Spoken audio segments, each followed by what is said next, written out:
Meaning of dealt.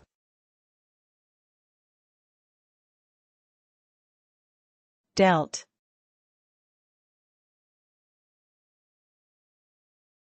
Dealt.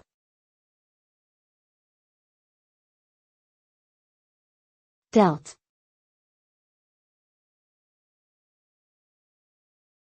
Dealt.